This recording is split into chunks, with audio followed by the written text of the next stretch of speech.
जय हिंद दोस्तों, स्वागत है आपके चैनल पर। सबसे बड़ी खबर के साथ आपके सामने मौजूद यहाँ पर चलेंगे। सबसे पहले और बड़ी अपडेट में आपको बताएंगे, राजस्थान के अंदर बड़ा खेला करने जा रही है मुख्यमंत्री रह चुकी वसुंधरा राजे। भारतीय जनता पार्टी के नेताओं से हुई बातचीत के बाद भी नहीं थम रहा बगावत का माहौल। बताएंगे आपको कैसे एक के बाद एक विधायकों से मुलाकात कर रही है वसुंधरा राजे। और इसी के साथ में क्या अशोक गहलोत भी वसुंधरा राजे के संपर्क में है, इसे लेकर बड़ी जानकारी मीडिया के एक बड़े पत्रकार ने दी है। दोस्तों बताएंगे इसके बारे में भी पूरी अपडेट। और मध्य प्रदेश के बाद बीजेपी ने छत्तीसगढ़ को लेकर नई प्लानिंग तैयार की है। बताएंगे आपको बीजेपी के प्लानिंग में जिसे मुख्यमंत्री बनाया गया है वो मात्र 11वीं पास है। और इसके बाद अडानी से जोड़कर कई सारे सवाल खड़े किए जा रहे हैं। बताएंगे क्या है पूरा मामला, एक एक करके चलेंगे सभी बड़ी अपडेट की तरफ। लेकिन उससे पहले अगर आप भी मानते हैं कि राजस्थान के अंदर अशोक गहलोत और वसुंधरा राजे को मिलकर अगली सरकार बनानी चाहिए और प्रधानमंत्री मोदी और अमित शाह जो दोनों गुजरात से आते हैं उनको यह तय करने का अधिकार नहीं है कि राजस्थान का अगला मुख्यमंत्री कौन होगा। वसुंधरा राजे को अलग थलग नहीं किया जा सकता है, उनकी राय शुमारी बहुत जरूरी है। अगर आप भी मानते हैं कि तानाशाही वाले फैसले का विरोध किया जाना चाहिए तो इस वीडियो को लाइक करके लाल बटन दबाकर चैनल को सब्सक्राइब करके बेल आइकन दबाकर कमेंट बॉक्स में जय हिंद जय भारत जरूर लिखिएगा। चलते हैं सबसे पहले और बड़ी अपडेट की तरफ, जहां पर राजस्थान में अगला मुख्यमंत्री कौन होगा इसे लेकर पिछले 7 दिनों में सस्पेंस बरकरार है। और इसी बीच पूर्व सीएम वसुंधरा राजे ने अपने निवास पर भारी संख्या में विधायकों को जुटाना शुरू कर दिया है। इस दौरान कोटा उत्तर से बीजेपी के प्रत्याशी रहे प्रहलाद गुंजल ने राजे को मुख्यमंत्री बनाने की पुरजोर तरीके से पैरवी की है। पूर्व मुख्यमंत्री वसुंधरा राजे अपने बेटे और सांसद दुष्यंत के साथ दिल्ली पहुंचे थे, जहां पर उन्होंने जेपी नड्डा से मुलाकात की थी। और इसके बाद आकर फिर से विधायकों के द्वारा बार बार वसुंधरा राजे के घर का दौरा करना और बड़ी संख्या में दौरा करना यह स्पष्ट संकेत दे रहा है कि वसुंधरा राजे ने बीजेपी के खिलाफ एक खुली बगावत के संकेत दे दिए हैं। आप लोग की जो भी राय हो दोस्तों लिखकर जरूर बताएगा। इसी के साथ में राजस्थान के अंदर वरिष्ठ बीजेपी के नेता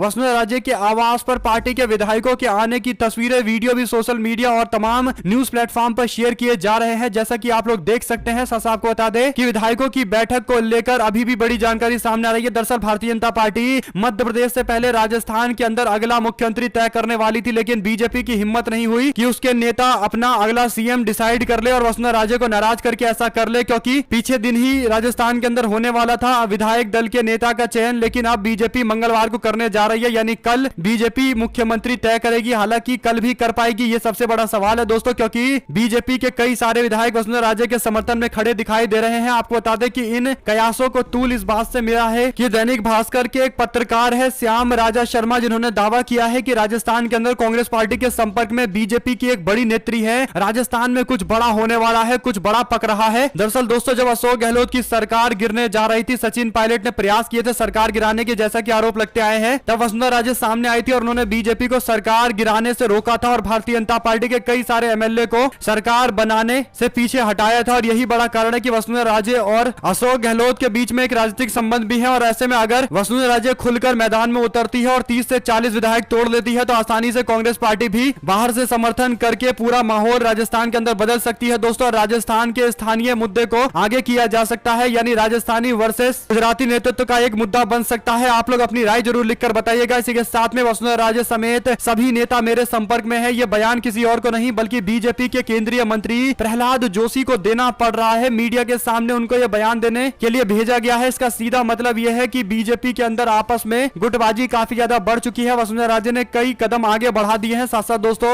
भारतीय जनता पार्टी के नेता अरुण साहू और विजय शर्मा को डिप्टी सीएम बनाया गया है। छत्तीसगढ़ के अंदर बीजेपी ने रमन सिंह को किनारे करते हुए अपना अगला मुख्यमंत्री विष्णुदेव साय को बनाया है। छत्तीसगढ़ के नए मुख्यमंत्री है विष्णुदेव साय। उनका कहना है कि वो ईमानदारी के साथ सबके विश्वास पर खड़ा उतरते हुए मोदी की गारंटी को लागू करेंगे और छत्तीसगढ़ की जनता से किए गए पूरे वादे किए जाएंगे। पहला काम 18 लाख आवास देने का रहेगा। आपको बता दें कि साय आदिवासी समाज से आते हैं और भारतीय जनता पार्टी आदिवासी समाज का मुख्यमंत्री बनाकर उनके साथ 2 डिप्टी सीएम, जिसमें एक ओबीसी समाज से आते हैं और एक ब्राह्मण समाज से आते हैं, उन सभी को आगे करके बीजेपी आंकड़ों को साधना चाहती है। खासकर 2024 के चुनाव को साधने का प्रयास कर रही है। हालांकि दोस्तों छत्तीसगढ़ के नए मुख्यमंत्री बनने जा रहे विष्णुदेव साय के साथ दिक्कत यह है कि वो मात्र 11वीं तक पढ़े हुए हैं, यानी उनके एजुकेशन क्वालिफिकेशन को लेकर गंभीर सवाल खड़े हुए हैं। ऐसे में सवाल ये सबसे बड़ा ये है कि क्या आदिवासी समाज के लोग भी एक ऐसे व्यक्ति को अपना मुख्यमंत्री पसंद करेंगे जिनका एजुकेशन क्वालिफिकेशन मात्र 11 तक है।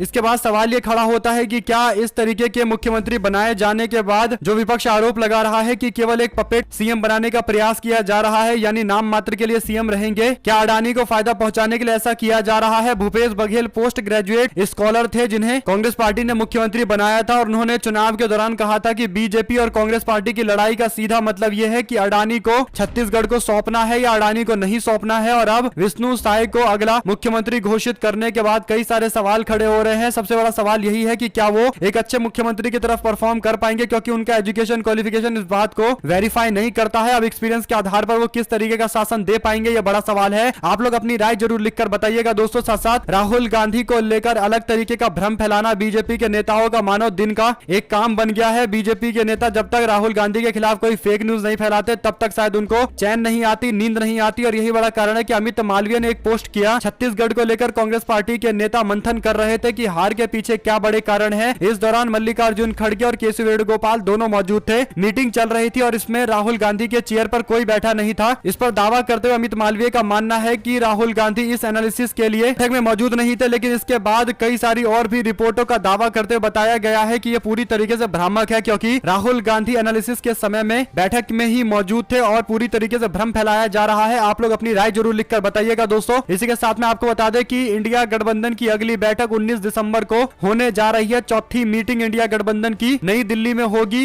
ट्यूसडे को यह बैठक होने वाली है दोस्तों। जयराम रमेश ने लिखा कि जुड़ेगा भारत, जीतेगा इंडिया। आप लोग अपनी राय जरूर लिखकर बताइएगा। साथ साथ आज 370 को लेकर देश के सुप्रीम कोर्ट से अंतिम निर्णय सामने आने वाला है। इसे लेकर पूरे जम्मू कश्मीर से लेकर तमाम देश के राजनीतिक पार्टियों में उत्साह देखने को मिल रहा है दोस्तों। उम्मीद की जा रही है कि बीजेपी सरकार के खिलाफ कार्रवाई की जा सकती है। बीजेपी सरकार ने जिस तरीके से 370 हटाया है और जो तर्क उमर अब्दुल्ला और फारूक अब्दुल्ला और उनके वकीलों ने दिया है, महबूबा मुफ्ती के वकीलों ने दिया है, इस तर्क को स्वीकार किया जाएगा। हालांकि अंतिम फैसला सुप्रीम कोर्ट को लेना है। लीगल एंगल से इस पूरे मामले को देखा जा रहा है कि क्या बिना कॉन्स्टिट्यूशनल असेंबली के 370 को हटाया जा सकता है, कि क्या जम्मू कश्मीर के अंदर असेंबली की पावर एक गवर्नर को देकर कानून को हटाया जा सकता है 370 को। इस पूरे मामले पर देखते हैं कोर्ट की ओर से क्या एनालिसिस सामने आता है। जो भी अपडेट आएगी आप तक लगातार पहुंचाएंगे। अगर कोर्ट ने कोई ऐतिहासिक फैसला दे दिया और धारा 370 को फिर से रिस्टोर कर दिया तो बीजेपी के लिए सबसे बड़ा तगड़ा झटका माना जाएगा। आप लोग अपनी राय जरूर लिखकर बताएगा दोस्तों। साथ साथ केंद्रीय गृह मंत्री अमित शाह अपनी दोनों पोतियों के साथ सोशल मीडिया पर एक फोटो डालते हैं। फोटो शेयर करते हुए उनकी पोतियां उनके साथ शतरंज खेलती दिखाई दे रही है। गृह मंत्री अमित शाह की इस तस्वीर पर निशाना साधते हुए जयंत चौधरी ने पूछ लिया एक ऐसा सवाल जो राजनीति से संबंधित तो नहीं है, लेकिन यह बात तय है कि यह केवल फोटो शूट किया गया है, केवल पीआर करने के लिए फोटो डाला गया है। दरअसल दोस्तों जयंत चौधरी ने ट्वीट करते हुए लिख दिया कि तस्वीर तो अच्छी है, लेकिन सवाल यह है कि क्या ब्लैक मुक्त चेस बोर्ड हो चुका है, यानी जो चेस खेल रहे हैं अमित शाह, क्या उसमें ब्लैक गोटियां नहीं है, केवल व्हाइट व्हाइट गोटियां हैं, क्योंकि चेस बोर्ड में केवल व्हाइट गोटियां दिखाई दे रही है। लेकिन दोस्तों दुनिया में कहीं भी कोई भी ऐसा चेस बोर्ड नहीं होता जिसमें केवल व्हाइट व्हाइट गोटियां हो, क्योंकि दो अलग अलग कलर की गोटियां होनी जरूरी है ताकि पता चल पाए कि किस व्यक्ति के कौन से इसके प्यादे हैं और अपने अपने हिसाब से लोग अपनी चालें चलते हैं। लेकिन यहाँ पर अमित शाह दोनों व्हाइट प्यादों को लेकर चेस खेलते हुए फोटो शूट करा रहे हैं। आप लोग भी मानते हैं कि यह मात्र एक फोटो शूट के लिए किया गया पूरा इंतजाम है? तो आप लोग अपनी राय जरूर लिखकर बताइएगा दोस्तों। इसी के साथ में मध्य प्रदेश के अंदर अगला चीफ मिनिस्टर कौन होगा, इस पर निर्णय लेने के लिए भारतीय जनता पार्टी ने अपने 3 नेता को भेजा है। हरियाणा के मुख्यमंत्री मनोहर लाल खट्टर, डॉक्टर के लक्ष्मण जी और राष्ट्रीय अध्यक्ष पिछड़ा वर्ग मोर्चा और सुश्री आशा लाकड़ा को राष्ट्रीय सचिव के तौर पर भेजा गया है। तीनों नेताओं के मिलने के बाद राज्य में तय किया जाएगा कि अगला मुख्यमंत्री विधायक किसे चाहते हैं। कुल मिलाकर माना जा रहा है कि प्रहलाद पटेल का नाम काफी आगे है, क्योंकि वो पटेल समाज से भी आते हैं, ओबीसी समाज से आते हैं और प्रधानमंत्री मोदी के करीबी नेताओं में से एक है। तो अब उनका नाम आगे किया जा सकता है और मामा यानी शिवराज सिंह चौहान को दिल्ली बुलाया जा सकता है, उनको कृषि मंत्री बनाया जा सकता है। कुल मिलाकर दोस्तों ये बातें लगभग स्पष्ट दिखाई दे रही है। अगर कोई अजीब सा फैसला ना लिया जाए तो अंतिम रिजल्ट यही होने वाला है। आप लोग अपनी राय जरूर लिखकर बताइएगा। हमारे साथ लगातार जुड़े रहने के लिए सभी दोस्तों, भाइयों, बहनों, मित्रों का बहुत बहुत धन्यवाद। देख रहे थे आप लोगों का अपना चैनल। जय हिंद, जय भारत, वंदे मातरम।